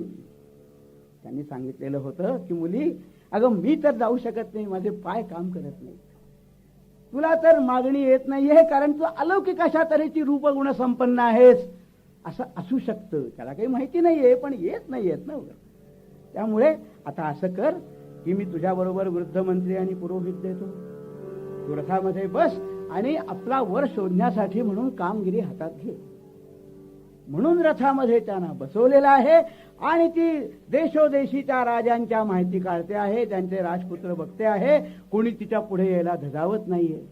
ज्यांनी कोणी ते आदरधीर केला असेल त्यांचे रूपगुण या सगळ्या गोष्टी तिला साधे अशा नाहीयेत. आणि म्हणून घाई गडबड न करता तिने एक पती शोधायचा प्रयत्न, दुसरा पती शोधायचा प्रयत्न, असं करत करत त्या रथामधनं ती हिंडते आहे. हिंडता हिंडता ती मेध्यारण्य नावाच्या भागामध्ये आलेली आहे. आता हे मेध्यारण्य कुठे आहे याचा उल्लेख आज आपल्याला शोधायला पाहायला काही मिळालं तर मिळेल, पण आज माहिती नाहीये हे मेध्यारण्य नावाचं अरण्य कुठे आहे. या मेध्यारण्यामध्ये ती आलेली आहे. आणि मग तिथे मगाशी सांगितल्याप्रमाणे त्या एका आश्रमामध्ये त्यांची जी काही बोलणी झाली, ती बोलणी करून ती आपल्या वृद्ध मंत्र्यांच्या सहवर्तमान रथामध्ये बसून आपल्या राजगृहाकडे म्हणजेच मद्र देशाकडे आलेली आहे. ज्या वेळेला ती मद्र देशाकडे आलेली आहे त्यावेळेला काय झालेलं होतं तर अश्वपती राजा हा बसलेला आहे आणि त्याच्या समोर तशाच तऱ्हेच्या सिंहासनावरती उत्कृष्ट तऱ्हेच्या असे नारद मुनी बसलेले आहेत. असं त्या दोघांचं गोष्टी चाललेल्या आहेत. नारद मुनींना तो म्हणतो आहे नारद मुनींना अश्वपती राजा म्हणतो आहे की बरं झालं आपण आलात, मोठ्या योग्य वेळेला आलेला आहात, कारण माझ्या मनामध्ये माझ्या मुलीला मी पाठवलेला आहे, परंतु आता असं करू, असं त्यांची बोलणी चालली. इतक्यामध्ये नारद मुनी म्हणतात की अरे बाबा, तुझ्या मुलीला तू अजून स्थळ बघत नाहीस हे मला कळल्यामुळे मी तुझ्याकडे आलेलो आहे. राजा म्हणला थांबा, ती मुलगी येताना दिसते. त्याच वेळेला ती मुलगी आलेली होती. मुलीने हातपाय धुतले आणि लगबगीने आली. बघते तर नारद मुनी आहेत, वडील आहेत. वडिलांना अगो पितृदेवो भव, मग आचार्य देवो भव. वडिलांना नमस्कार केला, नारद मुनींना नमस्कार केला आणि कडेला उभी राहिली. त्याबरोबर अश्वपती म्हणतो की असं आहे की आपण मला विचारताय की हिच्या लग्नाची काय व्यवस्था करतोस, आपण तिलाच विचारूया. नारद म्हणले हे कसं काय, अरे तू तिचा विवाह केला पाहिजेस. हो बाबा नारद आहे, तुझं म्हणणं खरं आहे, परंतु मी श्रांत झालेलो आहे आणि माझ्या मुलीला मीच वर शोधण्यासाठी पाठवलेलं होतं. आत्ताच ती येते, तिच्याबरोबर वृद्ध मंत्री आणि ती असे आलेले आहेत. आता आपण तिच्याकडनंच बातमी ऐकूया काय आहे ती. असं त्याने ती आता सांगेल तुम्हाला आणि मला दोघांना फ्रेशच आहे. अशा तऱ्हेचं तिने बोलणं केल्यानंतर तिला म्हटलं की मुली सांग कुठे गेली होतीस, कोणी भेटलं का तुला, तुला साधेल अशा तऱ्हेचा पती तुला मिळाला का. असं म्हटल्यानंतर त्या मुलीने आणि ते जे बरोबर असलेले वृद्ध मंत्री आहेत त्यांनी पुढे घेऊन सांगितलं की राजन, आम्ही पुष्कळ राजपुत्र बघितले, परंतु आम्हाला राजपुत्र, राज्यावरती असलेला राजपुत्र काही तिला साधेसा मिळालेला नाही. असं असताना सुद्धा तिला अतिशय साजेल म्हणजे तिच्या रूपगुणांना अत्यंत अनुरूप अशा तऱ्हेचा पती तिने शोधलेला आहे. ती म्हणाली होय बाबा, अशा तऱ्हेचा पती मी शोधलेला आहे आणि तो मेध्यारण्यामध्ये राहणारा एक मुलगा आहे. मेध्यारण्यामध्ये राहतो, होय, आश्रमात राहतो, एका आश्रमात राहतो. त्याचे वडील हे अंध आहेत, त्याचे वडील अंध आहेत, अतिशय वृद्ध आहेत. आणि अंध झाल्यानंतर तो त्यावेळेला अगदी लहान होता तो मुलगा, म्हणजे त्याने अत्यंत लहान शिशु अशा अवस्थेत तो मुलगा असताना त्यांचे डोळे गेले हे कळल्यानंतर शत्रूंनी त्यांच्यावरती हल्ला केला. त्या युद्धामध्ये त्याला तोंड देता आलं नाही आणि शत्रूंनी राज्य हिरावलं आणि हे चोर वाटेनी पळून नवरा बायको आणि हे छोटंसं बाळ यांना घेऊन हे जे पळत सुटले अतिशय दूर दूर अशा तऱ्हेच्या ह्या मेध्यारण्यामध्ये आलेले आहे असं सांगितलं. बरं, मुलाचं नाव सत्यवान असं आहे, मुलाचं नाव सत्यवान असं आहे. आता असं म्हटल्यानंतर त्यांनी विचारलं की कसा आहे नारदा हा मुलगा. नारदा हा सत्यवान नावाचा मुलगा आता आपल्याला सगळं जग माहिती आहे, आपण सांगा. तेव्हा ते सांगतात अरे बालरवी समासमजयाची कांती बुद्धीने जैसा बृहस्पती. अरे राजा काय सांगू तुला, बालरवी समान ज्याची कांती. त्याच्याकडे तू बघितलंस ना, रसरसलेलं शरीर आहे. सूर्य उगवताना ज्याप्रमाणे त्याच्याकडे बघितल्यानंतर आपल्याला बघू का बघू नको म्हणजे मोह तर होतो पण बघवत नाही, अशा तऱ्हेचं त्याचं जे रूप असतं ना तसा हा सत्यवान आहे. म्हणी अत्यंत तेजस्वी अशा तऱ्हेचा असलेला, परंतु नुसता तेजस्वी दिसायला नाही, बुद्धीने जैसा बृहस्पती. बृहस्पतीला लाज वाटेल अशा तऱ्हेची बुद्धी त्याच्याकडे आहे. धरित्री समान क्षमा चित्ती सदैव ज्याच्या आनंद तसे. अत्यंत क्षमाशील अशा तऱ्हेचा आहे. जरा काही झालं की चिकटला, चिडला, आरडाओरडा केला असं कधीही करत नाही. शांत अशा तऱ्हेचा वृत्तीचा आहे. त्याची पृथ्वीप्रमाणे क्षमाशक्ती आहे. ते म्हणतात ठीक आहे, परंतु तो उदार आहे का, तो दानशूर आहे का. सत्यवानाबद्दल माहिती विचारत आहे. होय बाबा, हा जुमत्सेन पुत्र सत्यवान जो आहे ना, त्याच्या वडिलांचं नाव जुमत्सेन असं आहे. हा जुमत्सेन पुत्र सत्यवान जो आहे ना, तो अत्यंत शांत आहे, अत्यंत उदार आहे, अत्यंत धीमान आहे. तर शांत, शूर आणि संयमी, सत्यशील, आर्जवी, सत्यभाषणी, अत्यंत रुजू स्वभावाचा आहे. सरळ वागणारा, सरळ बोलणारा, तेढे न करता बोलणारा, ज्याचं मन हे स्वच्छ आहे आणि ते त्याच्या जिभेवरनं कळतं, अशा तऱ्हेचा हा आहे. तो शांत आहे याचा अर्थ तो बावळट नाहीये, तो शूर आहे. प्रसंग आल्यानंतर आपले दोन्ही हात तो खणखणवल्याशिवाय राहत नाही. क्षमाशील याचा अर्थ बावळट नव्हे, त्याला योग्य तऱ्हेने क्षमा करता येते. म्हणजे त्याच्या स्वभावात क्षमा नाही असं नाहीये, परंतु क्षमा कुठे करावी आणि शौर्य कुठे करावं याचा हिशोब ज्याला व्यवस्थित रीतीने कळतो. कारण तो सच्शील आहे, तो आर्जवी आहे, तो सत्यभाषणी आहे, तो दांत आहे, तो संयमी आहे. नारद सांगत आहे. असे एकामागून एक गुण ऐकल्यानंतर राजाच्या डोळ्यातनं पाणी येते की माझ्या मुलीने किती चांगला भरा नवरा निवडलेला आहे. नुसतं दिसायला चांगला आणि ठिंगी ठिंगी असं नाही आहे. परीक्षेमध्ये 7-7 वेळा नापास होतो आहे आणि बापाची मोटार आहे आणि सारखं पॅरिसला जातो आहे आणि कुठल्या तरी आता हल्ली पूर्वी आपल्या लहानपणी काश्मीरचे धिंगाणे दाखवतात, आता पॅरिसचे किंवा असे स्वित्झर्लंडचे धिंगाणे. आणि कसे ते पैसे येतात याचा काही पत्ता नसतो. तर तसा नाहीये. तर तो कसा आहे, जरी तो वनात राहत असला तरी हा त्याचा तात्पुरता काळ आहे. कारण नुकताच तोही तरुणच आहे. हो, तो 15-16 वर्षाच्या दरम्यानचा आहे. हिचं वय 13-14 वर्षाचं आहे, हा 15-16-17 वर्षाचा आहे. तर त्याच्या मनामध्ये गेलेलं राज्य आहे, त्याची खूण आहे, जाणीव आहे, अशा तऱ्हेचा तो आहे. परंतु तो वाट बघतोय की कसं करावं. अनसूया आहे, दुसऱ्याच्या बद्दल त्याच्या मनामध्ये असूया नसते. अशा रीतीचे त्याचे गुण सांगितल्यानंतर राजा म्हणतो की हे देवर्षे, आपण त्याचे गुण तर सांगितले, ते गुण बघितल्यानंतर असं वाटतं की वा वा वा वा, माझ्या मुलीने काय सुंदर नवरा मिळवलेला आहे. परंतु काही त्याचे दोष असले तर तेही सांगा. कारण माणूस आहे, त्याच्यामध्ये गुण असतात आणि दोष दोन्ही असतं. असं काही नाही की फक्त गुणांचा पर्वत आहे आणि दोष नाहीत, तर मला सांगा.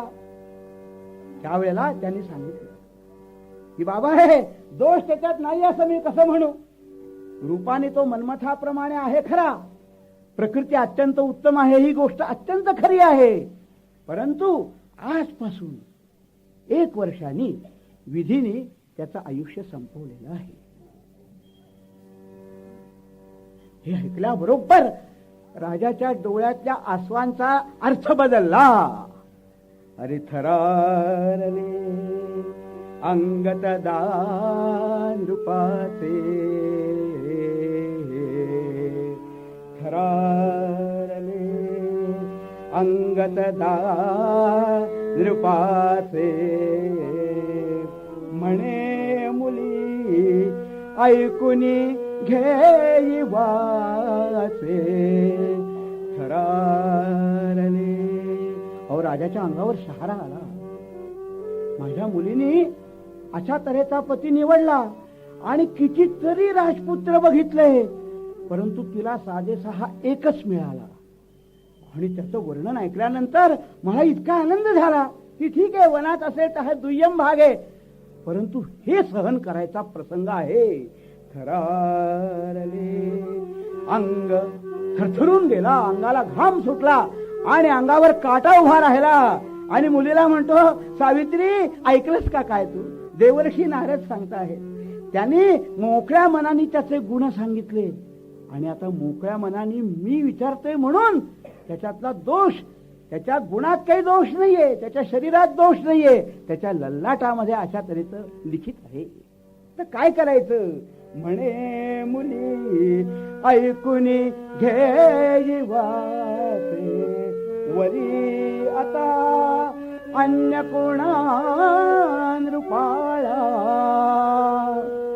वरी आता अन्य कोणा नृपाळा, कृतांत खेळे जनी थोर खेळा, कृतांत खेळे जनी थोर खेळा, थरारले. मुली, काही दैव विपर्यास असतो, त्याच्याकडे गुण आहेत, त्याची अशी गोष्ट आहे. ज्यांना तू हजारो जणांना बघितलंस त्यांच्याकडे गुण नाही. तुझ्यासारख्या देवीप्रमाणे असणाऱ्या मुलीला कुठेही देणं मला शक्य नाहीये, परंतु 1 वर्षाने ज्याचं आयुष्य संपणार आहे अशा तुला कोण बरं बघू शकेल? तुझा पिता कसा बघू शकेल? मला अशक्यप्राय ही गोष्ट आहे.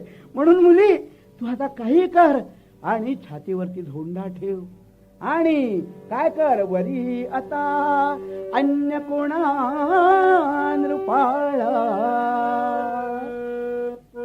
तो दुसऱ्या कोणाचा तरी निराळा नवरा शोध. म्हणून हे मनुचे जे श्लोक आहेत ते मी सांगितले की कशा तऱ्हेने आहे की गुणानी रूपानी वगैरे साधेसा असला तरच तो वरावा, कुणाला तरी गळ्यामध्ये घालून झोंड्यासारखं त्याच्या मागे लागू नये असं म्हणून आता सांगितलं.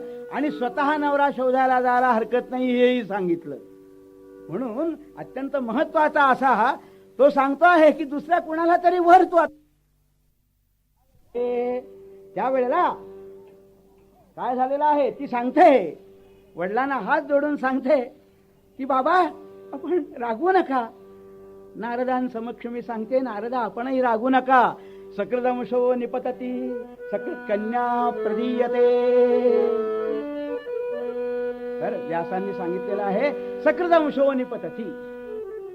कुठलाही गोष्ट दाय भाग असं वर्णन करतात. अंश जो आहे तो एकदाच पाडला जातो, तुकडा एकदाच पाडला जातो, एकच तुकडा दोनदा पाडला जात नाही. सकृदंशो निपतती सकृत कन्या प्रदीयते. एकदाच मुलगी दिली जाते. आता ह्याला दिली असं म्हटलं, पण नंतर असं कळलं की त्याच्यापेक्षा चांगलं स्थळ आलेलं आहे, तर त्यांना कळवून टाकलं काहीतरी उलट सुलट करून, आणि मग ह्याच्या मागे लागले. असं केलं जात नाही. व्यवहारात असं करतात लोक की एकदम 3-4 स्थळ बघत असतो ना आपण.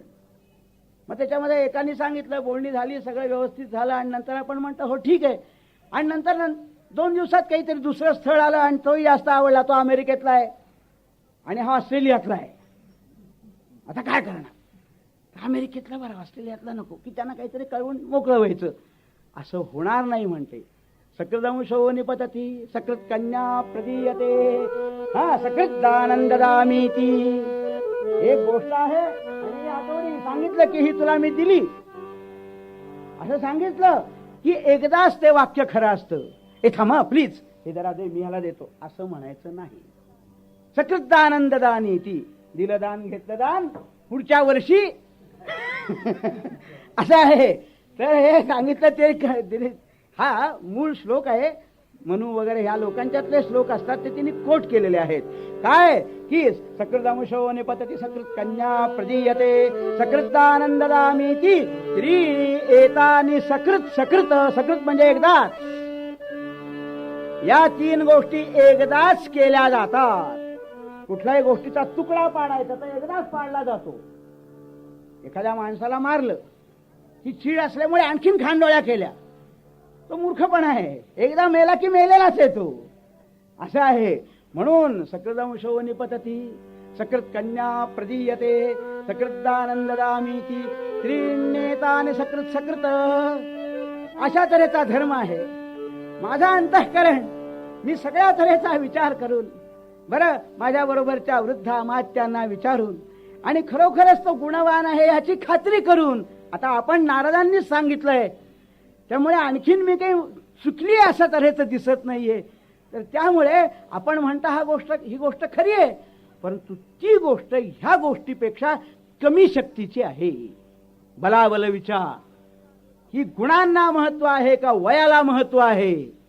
गुणांना महत्व आहे असं सांगितलं. गुणांना महत्व आहे, वयाचं महत्व मानू नकोस. वय जरी बरोबर असलं किंवा काय तुला अडचण आली आणि कोणीतरी बावळट कोणीतरी डोक्यात घेतला तसं चालणार नाही असं तिने सांगितलं आणि गप्प बसली. हे उभीच आहे ती पण अशी गप्प झाली. तर राजाच्या डोळ्यातनं पाणी येतंय, काय करावं कळत नाहीये. नारदांकडे बघतो आहे राजा. तेव्हा नारदांनी विचार केला. बरं, त्यांना तीनही गोष्टी कळणारे असे नारद, भूत भविष्य वर्तमान. नारदांनी सांगितलं, राजा स्थिरा बुद्धिर नरश्रेष्ठ सावित्र्या दुहितुस्तव. हे राजा, तुझ्या कन्येची बुद्धी अत्यंत स्थिर आहे. तिच्यामध्ये कोणत्याही तऱ्हेचा बोट चेपेपणा नाही. एकदा एक गोष्ट ठरवली आणि ती योग्य आहे की नाही अगोदरच तिने विचार केलेला आहे. आणि ती गोष्ट तिच्या नजरेच्या दृष्टीने योग्य आहे, कारण त्याच्यामध्ये आपल्या व्यवहारात दिसणारी चूक काहीच नाहीये. अशा तऱ्हेचं तिने ठरवलेली जी एक गोष्ट आहे तिची स्थिरा बुद्धी ही नरश्रेष्ठ. हे राजा, तिची बुद्धी स्थिर आहे, ती बदलणार नाही. म्हणून नैषा वारयितुं शक्या धर्मात आस्यां कथंचन. तर तिची बुद्धी बदलणार नाही. तू किती जरी प्रयत्न केलेस तरी ती ह्या तिच्या विचारापासून दूर होणार नाही. तर माझं असं तुला सांगणं आहे की मोठ्या आदराने आणि आनंदाने हर्षाने तू त्या मुलीचा म्हणजे तुझ्या मुलीचा सत्यवानाशी विवाह करून दे असं नारदांनी सांगितलं. राजा चकित झाला आणि तो म्हणाला मनामध्ये की नारदांनी ज्या अर्थी ही गोष्ट सांगितली त्या अर्थी त्याच्यामागे असतील काही विचार. नारदांवर पूर्ण विश्वास ठेवला. नारदांना प्रदक्षिणा घातली. दक्षिणा वगैरे अगोदरच झालेली होती, कारण ते पूर्वीच आलेले आहेत ना. नमस्कार केला, मुलीने नमस्कार केला आणि अशा रीतीने राणीने नमस्कार केला. नारद आकाश मार्गाने निघून गेले. नारद निघून गेले. नारद निघून गेलेले आहेत आणि त्यांचे ते आवाज कानावरती येत आहेत, अत्यंत मंगल अशा तऱ्हेचे. बरं, आणि त्यामुळे माधव देव मुकुंदा, माधव देव मुकुंदा, गोविंदा नंद कंदा, गोविंदा नंद कंदा, माधव देव मुकुंदा, माधव देव मुकुंदा. शरण तुला दे येतील जे नर, श्रवण तुला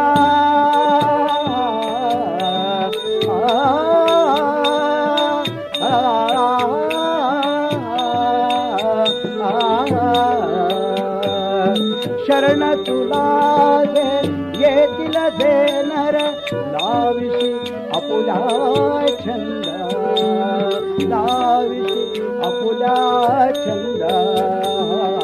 माधव देव मुकुंदा, गोविंदा नंद कंदा, गोविंदा नंद कंदा, माधव देव मुकुंदा, माधव देव मुकुंदा.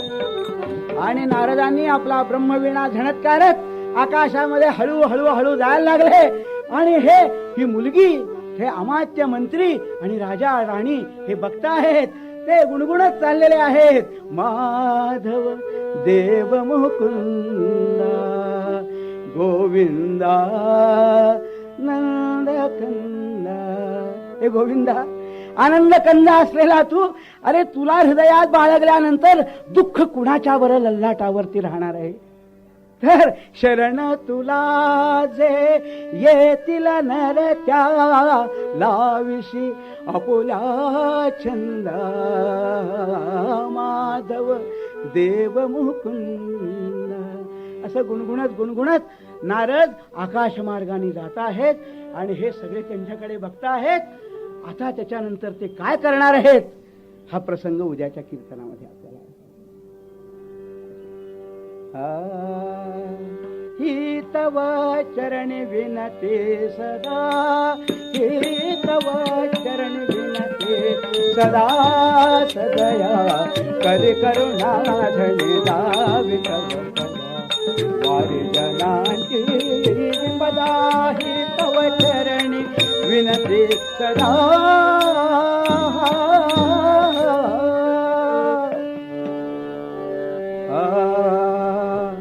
अरे हे चिदान देवा देवा तुझा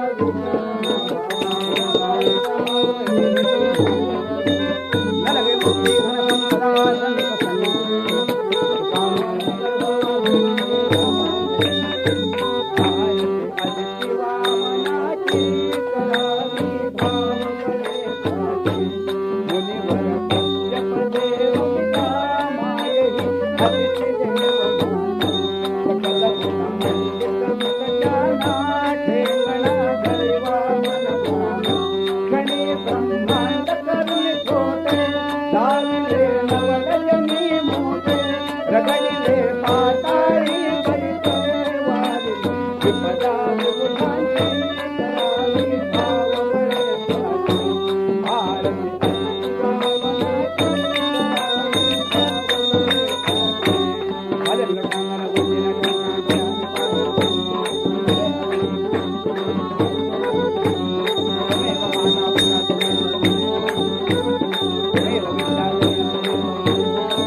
मजा आली.